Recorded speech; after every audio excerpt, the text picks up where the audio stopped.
Nagsimula ang palabas sa may-ari ng isang sikat na SM mall na si Zina. Siya ay dumating ngayon upang bisitahin ang SM kasama ang kanyang manager.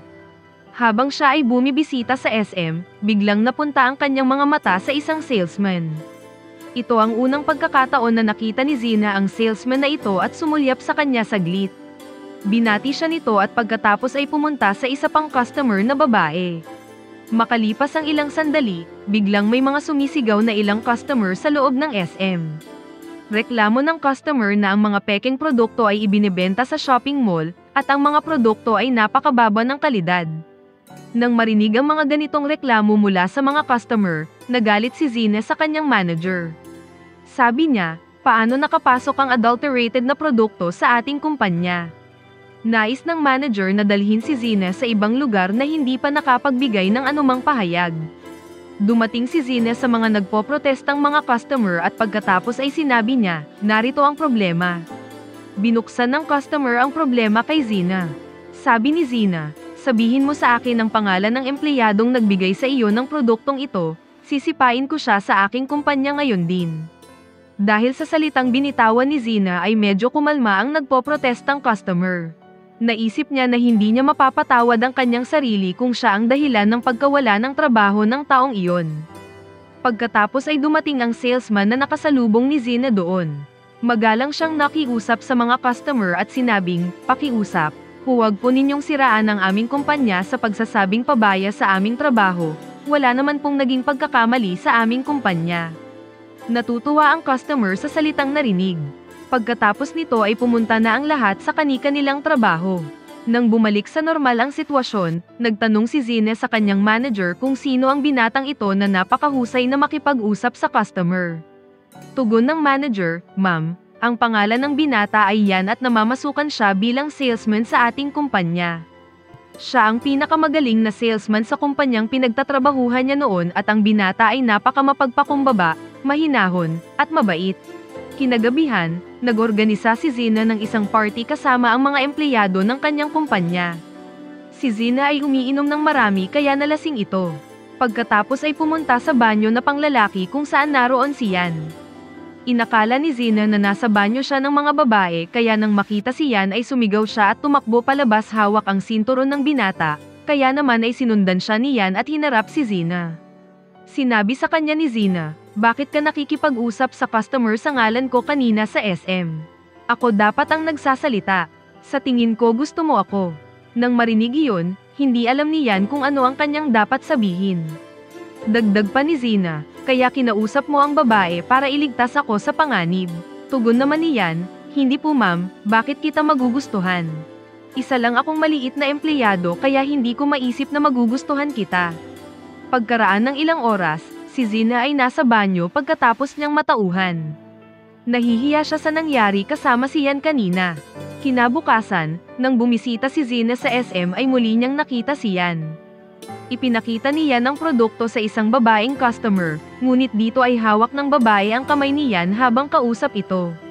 Nang makita iyon ay nakaramdam ng inggit si Zina, kaya naman ay lumapit siya kay Yan at sinabing, gusto kong bilhin ang lahat ng mga produkto ng iyong tindahan. Nang marinig iyon, dinala siya ni Yan sa labas. Sabi niya, Ma'am, bakit ganito ang ugali mo sa akin sa harap ng customer? Dahil dito ay maaaring umalis ang customer nang hindi bumibili ng produkto ng iyong kumpanya. Ayokong may customer na pumunta sa ating kumpanya at aalis nang hindi binibili ang produkto. Tugon ni Zina, bakit hinawakan ng customer ang kamay mo? Kilala ka ba niya? Tugon naman ni Yan, hindi ko kakilala ang babae. Sabi ni Zina, ang tikan ay naroon, mula ngayon hindi ka na magtatrabaho dito.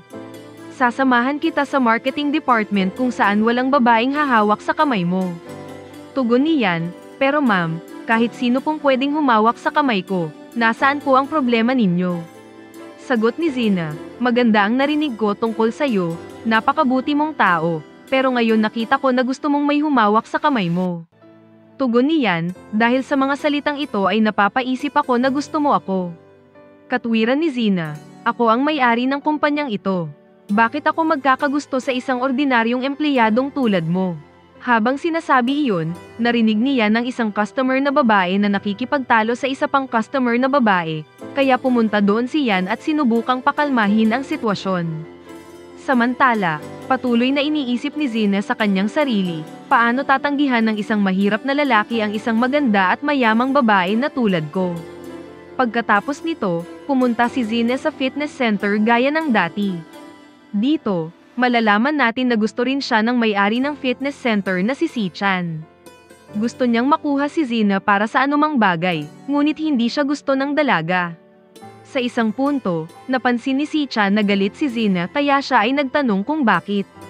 Tugon ni Lisa, wala na.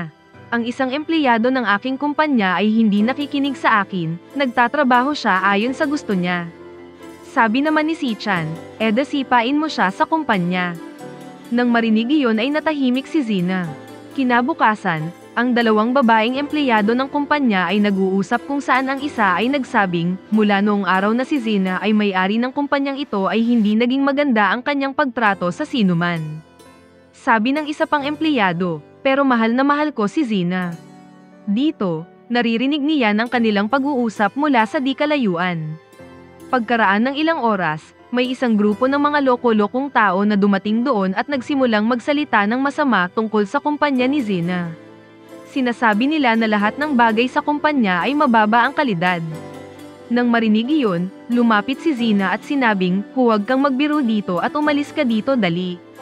Sinasabi ng isang lalaki sa kanya, nagbebenta ka ng mga pekeng produkto at hindi mo alam kung paano kausapin ang mga customer tungkol dito. Tugon ni Zina, please, umalis ka na dito bago pa ako magalit.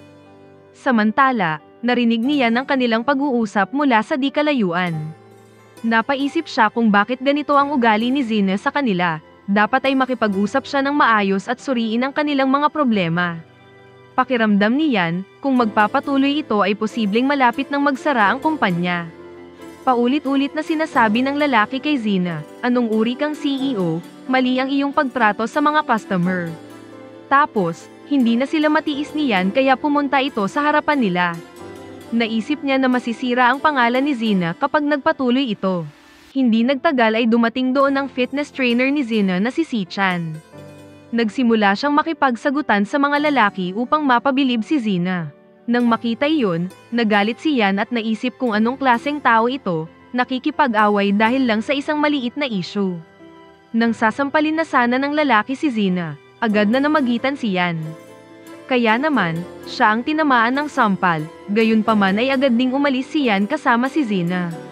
Pagkarating nila sa isang lugar ay napatanong si Zina, bakit mo iniligtas ang buhay ko pati ngayong araw, gusto mo ba ako?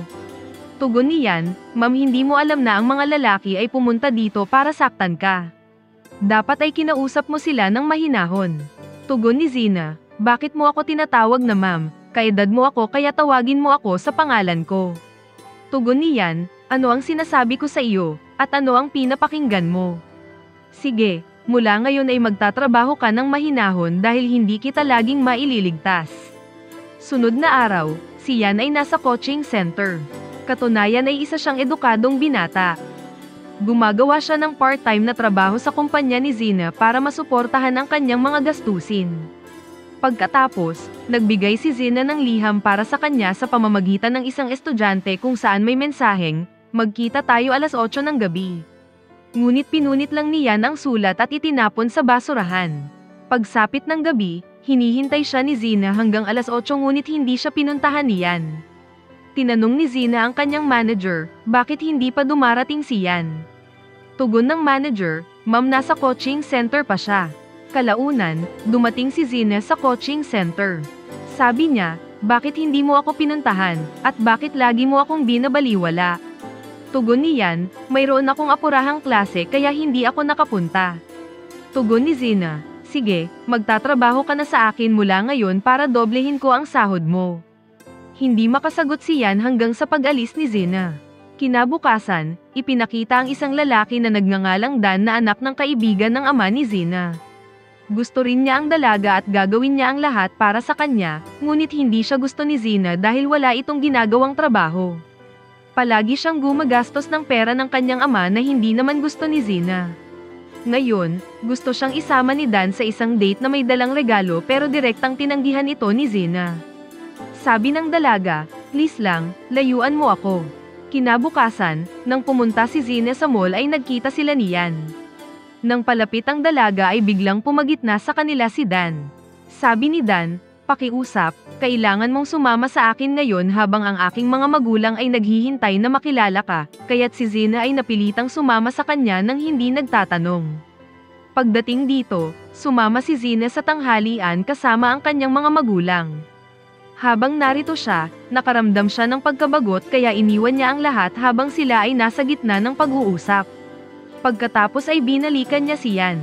Nagtanong ang binata sa kanya, "Sino ang lalaking nakita kong kasama mo?" Tugon ni Zina, "Iyon ang anak ng kaibigan ng aking ama." Pagkatapos, humingi ng tawad si Yan dahil hindi niya sinipot si Zina kagabi. Tugon ni Zina, "Okay lang, walang problema." Pagsapit ng gabi, hiniling ni Zina kay Yan, "Pwede ba kitang maging boyfriend para sa isang buwan, tapos pwede mo akong iwan kung gusto mo?" Ikinagulat ito ng binata at sinabing, "Bakit ako magiging boyfriend mo para sa isang buwan?" Tugon ni Zina, "Ang buong pamilya ko ay gusto nilang pakasalan ko si Dan ngunit hindi siya ang lalaki na gusto kong pakasalan." Sabi ni Yan, "Kung gayon ito pala ang dahilan." Alok ni Zina, "Kung boyfriend kita sa loob ng isang buwan, gagawin kitang manager at maaari kang magpahinga ng 10 araw sa isang buwan." Nang marinig iyon, naisip ni Yan sa kanyang sarili na ano ang gagawin ng manager sa 10 araw sa loob ng isang buwan. Tumatanggi pa rin si Yan na sinasabing, "Hindi ako pwedeng maging boyfriend mo ng isang buwan." Tugon ni Zina, "Hindi mo kailangang mag-alala, binibigyan kita ng 3 araw para makapagpas siya." Pagkaalis ni Zina, nakita niya sa side mirror ng sasakyan na may isang babaeng yumakap kay Yan kaya naman ay nasaktan ang dalaga. Pero ang babaeng iyon pala ay kapatid ni Yan at ang pangalan ay Nova. Katunayan makalipas ang 2 taon, namatay ang kanilang ama at bago siya mamatay ay nag-loan ito ng malaking pera sa bangko. Kailangang bayaran ni Yan ang lahat ng utang ng kanyang ama, kaya naman araw at gabi ay nagtatrabaho si Yan. Nagtatrabaho siya sa kumpanya ni Zina buong araw at kumukuha ng mga klase sa coaching center sa gabi. Gusto ng kapatid ni Yan na mangibang bansa at makakuha ng mas mataas na edukasyon, ngunit hindi siya makapasa sa pagsusulit sa scholarship kaya naman labis itong nalungkot. Sabi ni Yan, "Di mo kailangang mag-alala, mangungulekta ako ng pera para sa'yo." Samantala, sinisikap ni Si-chan na mapabilib si Zina sa tuwing ito ay nasa kanyang fitness center. Napansin ito ni Zina kaya sinabihan siya, "Mayroon na akong kasintahan kaya't sikapin mong iwasan ako." Matapos marinig ang mga salitang ito, sinisikap niyang gumawa ng distansya sa pagitan ni Zina at ng kasintahan nito. Kaya sinabi niya, "Well, ano ang gagawin mo kapag nalaman mo na niloloko ka ng iyong boyfriend?" Nang marinig iyon, naalala ni Zina ang pangyayari kahapon. Kaya sabi niya, "Ano ang gagawin ko para malaman na ako lang ang mahal ng boyfriend ko?" Tugon ni Si-chan, "Kung gusto mo, maaari kang mag-organisa ng isang party kasama ang lahat ng miyembro ng pamilya ng iyong kumpanya at ng iyong kasintahan. Lahat ay isasama ang kanilang miyembro ng pamilya at kasintahan doon at sa gayon ay malalaman ang tungkol sa lahat." Kinabukasan, ganoon ang ginawa ni Zina ngunit nakita niyang walang sumama kay Yan. Kaya nagtanong ang dalaga sa binata, "Bakit walang sumama sa iyo?" Tugon ni Yan, "Pumunta sa kolehiyo ang taong dapat na sumama sa akin." Pagkarinig niyon, naisip ni Zina na baka kasintahan ni Yan ang dalaga, kaya labis siyang nakaramdam ng kirot sa kanyang puso. Sinikap ni Zina na isa-isahing alamin ang lahat. Pagkatapos ay naiinip si Zina habang nakaupo. Nang napansin siya ng binata ay lumapit ito sa kanya. Sabi ni Zina, "Bueno, napakapangit ko ba at ang lahat ay ayaw sa akin at lahat ay napupuot sa akin?" Tugon ni Yan, "Hindi ka kasing sama tulad ng iniisip ng lahat." Mungkahi ni Zina sa kanyang sarili, "Dapat na akong tumigil bilang CEO ng kumpanya at baka mahalin ako ng lahat." Nang marinig iyon, sinikap siyang pakalmahin ni Yan. Sabi ni Zina, "Gusto kong bumalik sa aking pagkabata noong ako ay isang magiliw at palakaibigang babae. Ngunit sinabi ng aking ama, kung gusto mong maging matagumpay sa buhay ay kailangan mong maging matatag." Sabi ni Zina, "Kaya matapang akong nagsasalita sa lahat." Habang naglalabas ng kanyang saloobin ay patuloy siyang umiiyak, Kaya naman pinakalma siya ni Yan at binuhat ito habang paalis sa lugar. Kinabukasan, pumunta ulit si Zine sa fitness center. Ang sabi niya kay Si-chan, ano ang dapat kong gawin kapag gusto kong puntahan ako ng boyfriend ko? Tugon ni Si-chan, pagselusan mo siya sa harap ng lahat. Sigurado lalapitan ka niya agad. Kaya naman ay iminungkahi ni Si-chan na hilingin niya kay Dan na pumunta sa kumpanya bukas para pagselusan niya si Yan kay Dan. Kinabukasan, dinalhan siya ni Dan ng regalong mga bulaklak. Dito, gustong mag-propose ni Dan sa kanya subalit nakalimutan niyang dalhin ang singsing kaya sinira nito ang plano ni Zine sa harap ng lahat. Nang makita iyon ay napatawa na lamang si Yan. Pagkatapos ay lumapit si Zine sa kanya at sinabi ng binata, hindi ko alam na ginagawa mo lamang ang lahat ng ito upang ipakita sa akin. Tugon ni Zina, gagawin ko ito para ipakita sa iyo kung bakit. Tugon ni Yan, hindi mo na kailangang sabihin, at magmula ngayon hindi mo na kailangang gawin ang ganitong mga bagay. Pagkatapos ay biglang pumasok si Dan sa eksena bago pa masabi ni Yan kung gaano siya katotoo. Sabi ni Dan kay Zina, sabay tayong maghapunan ngayon. Tugon ni Zina, maghahapunan ako ngayon ngunit hindi kasama mo kundi kasama si Yan. Nang makita iyon, sinubukan siyang pilitin ni Dan na kumain ng hapunan, pagkatapos ay hindi na nakapagtimpi si Yan at pinigilan ito. Sabi ni Dan, sino ka na naman? Sa sandaling ito, sinabi ni Yan sa unang pagkakataon, ako ang kasintahan ni Zina. Tugon naman ni Dan, paano magiging boyfriend ni Zina ang isang hamak na empleyadong tulad mo? Pagkasabi nito ay agad na sinampal si Yan. Matapos makita ang kaganapan, nagsimulang mag-video ang lahat. Kaya pakiusap ni Yan, please lang, umalis ka na dito baka lumala pa ang kalagayan mo. Naguguluhan si Zina sa mga bagay na ito. Naiisip niya, mahal din ako ni Yan pero bakit hindi niya ipinaparamdam ang pagmamahal niya sa akin? Maya-maya, nagsimulang mag-isip muli si Zina. Kung girlfriend niya ako, sino ang babaeng yumakap sa kanya noong araw na iyon? Sa kaiisip tungkol doon ay nabalisa si Zina. Nang napansin siyang ganito ang iniisip, walang dahilan si Yan para mag-alala. Pagkatapos, may klase si Yan sa kanyang coaching center. Hanggang sa nalaman ni Zina na masama ang pakiramdam ni Yan. Kaya sinabi ni Zina sa lahat, ngayon ay masama ang pakiramdam ng inyong sir kaya hindi siya makakasama sa inyong klase ngayon. Hinatid ni Zina si Yan sa kanyang kwarto at nagpasalamat ang binata sa paghatid niya rito. Sabi ni Zina, bakit hindi mo sinabi sa akin kanina na masama ang iyong pakiramdam, pumasok ka pa rin sa trabaho ngayon gaya ng dati. Tugon ni Yan, may meeting ka ngayon kaya dapat bumalik ka na sa trabaho mo. Naisip ni Zina, dapat bantayan kita hanggang sa gumaling ka. Pagkatapos ay naghanda si Zina ng mainit na pagkain. Sabi ni Zina, ang swerte mo naman, ito ang unang pagkakataon sa buhay ko na nakapaghanda ako ng pagkain para sa isang tao. Nang paalis na si Zina ay nakasalubong niya si Nova. Nang makita ang kapatid ni Yan ay nagalit si Zina. Sa tingin niya ay nakatira si Yan sa isang silid kasama ang kanyang kasintahan. Sabi ni Zina, anong klase kang babae, hindi mo ba kayang alagaan ang iyong kasintahan? Pagkasabi nito ay patuloy na umalis si Zina ngunit ang sabi ni Nova, kung hindi ako nagkakamali, ang iyong pangalan ay Zina at ako naman ang nakababatang kapatid na babae ni Yan. Ako at ang aking kuya ay nananatili dito mula nang umalis ang aming magulang. Nang marinig iyon, napahiya si Zina dahil itinuring niya ang kapatid ni Yan bilang kasintahan nito sa mahabang panahon. Pagkatapos, pumunta si Zina sa fitness center at sinabi kay Si-chan ang lahat hanggang sa nagsimulang umiyak. Sabi ni Zina, kung alam ni Yan kung ano ang iniisip ko tungkol sa kanya ay siguradong hinding-hindi niya ako kakausapin. Sa kaiisip sa bagay na ito, nakakuha ng ideya si Zina. Pinuntahan niya si Yan kinabukasan, ngunit sa halip na kausapin si Yan ay kinausap niya ang ibang empleyado at hindi pinapansin si Yan.